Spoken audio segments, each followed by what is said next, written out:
నమస్కారం, నా పేరు శివ. అందరూ ఉన్నారు ఫ్రెండ్స్. వాళ్ళ వీడియోలో పీఎఫ్ ఖాతాదారులకి మరొక ఇంపార్టెంట్ విషయాన్ని అయితే నేను చెప్పబోతున్నాను. అయితే వీడియోకి వెళ్ళే ముందు ఇలాంటి విషయాలు మీరు మళ్ళీ తీసుకోవడం కింద సబ్స్క్రైబ్ ఉంటుంది, అంటే ఆప్ చేసి మనం సబ్స్క్రైబ్ చేసి పక్కనే ఉన్న బెల్ బటన్ని యాక్టివేట్ చేయండి. అన్నది కాకుండా లైక్ చేయండి.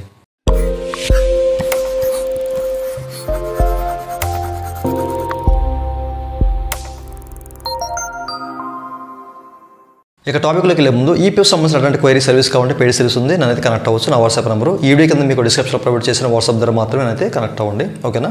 అయితే ఈ వీడియోలో చాలామంది పీఎఫ్ ఖాతాదారులకి ఒక డౌట్ అయితే ఈ మధ్య రేజ్ అవుతుంది. చాలామంది కామెంట్లు అడుగుతున్నారు అన్నమాట, వాట్సాప్లో కూడా నన్ను అడుగుతున్నారు, ఓకేనా.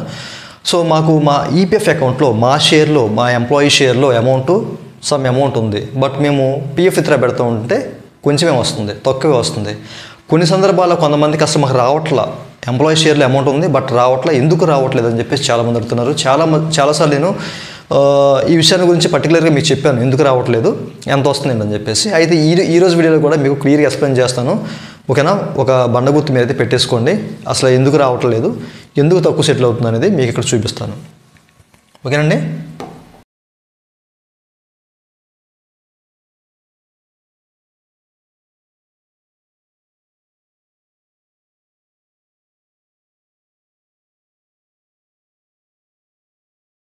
అయితే ఇక్కడ నేను ఒక పాస్బుక్ అయితే ఓపెన్ చేస్తాను, ఒక ఎంఐడి సంబంధించిన పాస్బుక్ అయితే ఓపెన్ చేస్తాను అనమాట. సో మీరు ఇక్కడ చెక్ చేసుకోవచ్చు, ఓకేనా. సో పాస్బుక్ అయితే ఓపెన్ చేశానండి. నేను ఒక స్క్రీన్ షాట్ అయితే తీసుకున్నాను ఫర్ ఎగ్జాంపుల్ మీకు చూపించడానికి, ఓకే. సో మనకెప్పుడు కూడాను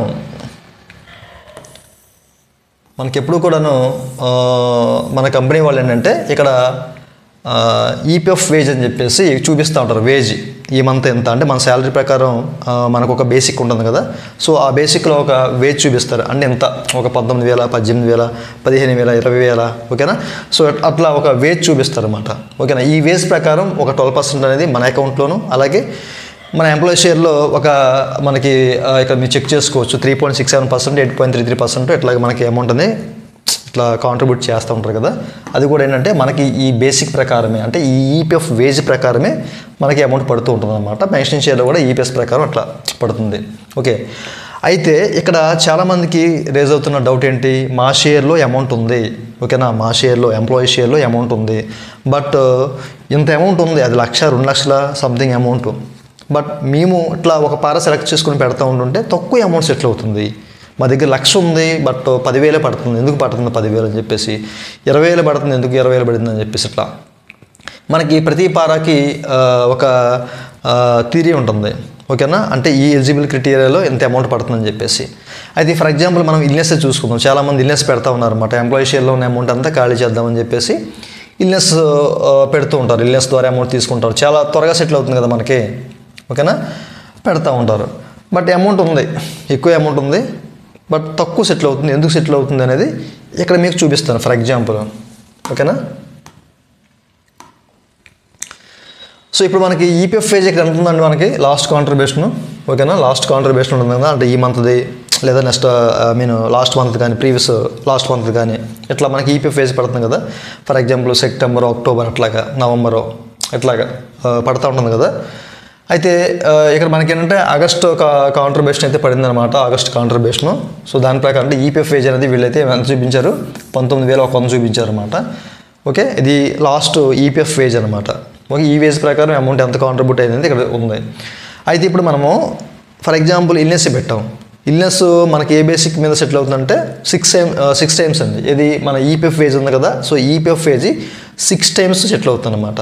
ఇక్కడ మనకి ఎంత ఉంది, 19,000 ఉంది, అంటే అరౌండ్గా 1,14,000, 15,000 అట్లా సెటిల్ అవుతుంది అనమాట, ఓకే. బట్ ఇక్కడ తక్కువ ఉంది అనుకోండి అమౌంట్, ఎగ్జాంపుల్గా మనం 6,000 అనుకుందాం, 6,000 ఉంటే 6,000 into 6 టైమ్స్ మాత్రమే సెటిల్ అవుతుంది. ఇక్కడ 19,000 ఉంది కాబట్టి 19,000 into 6 టైమ్స్, అంటే లాస్ట్ కాంట్రిబ్యూషన్ మనకి ఏదైతే ఉందో, ఓకేనా. సో లాస్ట్ కాంట్రిబ్యూషన్ బేస్ చేసుకొని, అంటే ఈ యొక్క ఈపీఎఫ్ వేజ్ వీళ్ళు ఎంతైతే చూపించారో సో దాన్ని బేస్ చేసుకునే మనకి క్లెయిమ్ అనేది సెటిల్ అవుతుంది, ఓకేనా. ఇక్కడ 1,00,000 ఉన్నా కానీ ఇక్కడ 19,000 ఉంది, అంటే మనకి ఇప్పుడు ఫర్ ఎగ్జాంపుల్ 1,00,000 ఉంది, ఇక్కడ 19,000 6 టైమ్స్ అంటే 1,14,000 అనుకుందాం. సో ఈ రెండింటిలో ఏది తక్కువ ఉంది, ఇప్పుడు ₹1,00,000 అంటే మీ అకౌంట్లో 1,00,000, అంటే ఇక్కడ నేను ఫర్ ఎగ్జాంపుల్ చూపిస్తాను, ఇక్కడ 6,000 ఉంది, అది కాదు, ఇక్కడ ₹1,00,000 ఉంది అనుకుందాం, ఓకేనా. ఇక్కడ 1 lakh ఉంది. సో 1 lakh ఉన్నప్పుడు ఏమవుద్ది, మనకు అదే సెటిల్ అవుతుంది. ఇక్కడ 1,14,000 మనకు వచ్చినా కానీ ఈ క్యాలిక్యులేషన్లో ₹1,00,000 మాత్రమే సెటిల్ అవుతుంది. ఇక్కడ ₹1,00,000 ఉంది మరి.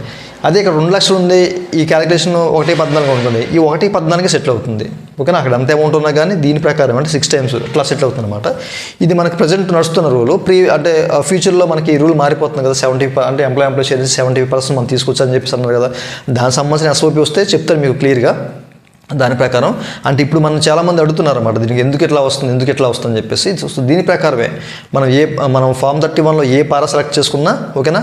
ఫర్ ఎగ్జాంపుల్ మనం ఇప్పుడు కన్స్ట్రక్షన్ ఆఫ్ హౌస్ సెలెక్ట్ చేసుకున్నాం. కన్స్ట్రక్షన్ ఆఫ్ హౌస్ అంటే మనకి యొక్క EPF వేజ్ అయితే ఉందో లాస్ట్ వేజ్, దీని ప్రకారం 20 to 30 times సెటిల్ అవుతుంది అనమాట. ఓకే. అంటే మనకి ఇప్పుడు మీకు అర్థమైంది ఏంటి, ఇప్పుడు ఒక బండగా మీరు గుర్తుపెట్టేసుకోండి, ఈ చివరి కాంట్రిబ్యూషన్ ఏదైతే ఉందో, ఓకేనా. అంటే ఈ బేసిక్ ఏదైతే చూపించారో లాస్ట్ బేసిక్, ఆ బేసిక్ ప్రకారం మీకు అమౌంట్ అనేది సెటిల్ అవుతుంది అనమాట. ఎంత సెటిల్ అవ్వాలి, 6 times 20 times 30 times అనేది మీరు పెట్టుకున్న పారా ప్రకారం ఈ బేసిక్ ప్రకారమే అవుతుంది అనమాట.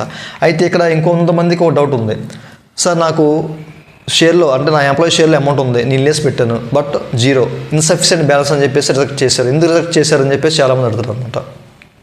అలా ఎందుకు రిజెక్ట్ చేస్తారంటే ఇక్కడ మీ కాంట్రిబ్యూషన్ ఇప్పుడు చాలామంది ఏ సినారీలో ఇలా జరుగుతుందంటే కొంతమంది ఏంటంటే అప్స్కండ్ అయిపోతూ ఉంటారు అనమాట. ఓకేనా. అంటే హెచ్ఆర్కి చెప్పకుండా అప్స్కండ్ అయిపోయి వేరే కంపెనీలో జాయిన్ అయిపోతూ ఉంటారు అనమాట. సో అట్లాంటప్పుడు వాళ్ళు ఏం చేస్తారు అంటే వాళ్ళు వస్తారా లేదా అనేది వాళ్ళకి తెలియదు. సో వాళ్ళు 0 కాంట్రిబ్యూషన్ నెల 0 కాంట్రిబ్యూషన్ వేసుకుంటూ 2 నెలల అలా 0 కాంట్రిబ్యూషన్ వేసుకుని ఆపేస్తారు. అప్పుడేమొద్ది వాళ్ళ EPF వేజ్ 0, ఓకేనా. EPS wage 0, employee share 0, employer share 0, అట్లా జీరోస్ పడతా ఉంటాయి అన్నమాట. ఓకే. ఒక 2 months చూపించారు. ఇప్పుడు మనకి లాస్ట్ EPF వేజ్ ఎంత ఉంది, 0 కదా. సో 0 ఉన్నప్పుడు మనకి ఇక్కడ ఎంప్లాయీ షేర్లో ఎంత ఉన్నా కానీ అమౌంట్ రాదు, ఇన్సఫిషియెంట్ బ్యాలెన్స్ అని చెప్పేసి మనకి EPF ఆఫీస్ వాళ్ళు రిజెక్ట్ చేస్తారనమాట, అమౌంట్ రాదు. బట్ ఇది మనకి వర్తిస్తుంది దేనికంటే ఫైనల్ సెటిల్మెంట్కి వర్తిస్తుంది, నో ఇష్యూ. ఫైనల్ సెటిల్మెంట్లో మొత్తం తీసుకోవచ్చు, ఈ కాంట్రిబ్యూషన్తో మనకు పని లేదు. ఓకేనా. సో లాస్ట్ EPS వేస్తో సంబంధం లేదు. బట్ మన ఫామ్ 31 అడ్వాన్స్ మాత్రమే ఇది వర్తిస్తుంది అనమాట. ఓకేనా. ఎప్పుడైనా మనకి EPF వేజ్ ఏదైతే ఉందో ఇక్కడ మనకి ఎక్కువ అమౌంట్ ఉండాలి. ఓకేనండి. ఇక్కడ 19,000 ఉంది కదా. సో ఈ 19,000 ప్రకారం మనం సెటిల్ అవుతుంది అనమాట. ఓకే. అదే 0 ఉంటే అమౌంట్ రాదు.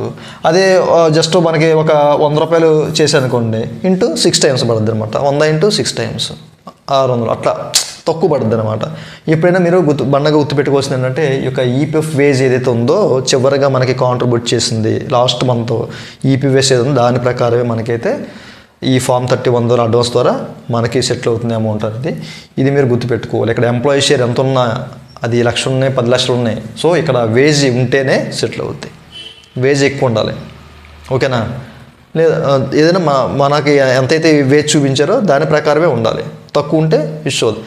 అది అందుకే చెప్పేది, ఇప్పుడు మీరు ఎప్పుడైనా ఉద్యోగం మానేసేటప్పుడు ప్రాపర్గా రిలీవ్ అవ్వండి. ఓకేనా. మనకి ప్రాపర్గా రిలీవ్ అయితే ఏమవుద్ది, మనకి 0 కాంట్రిబ్యూషన్ పడవు.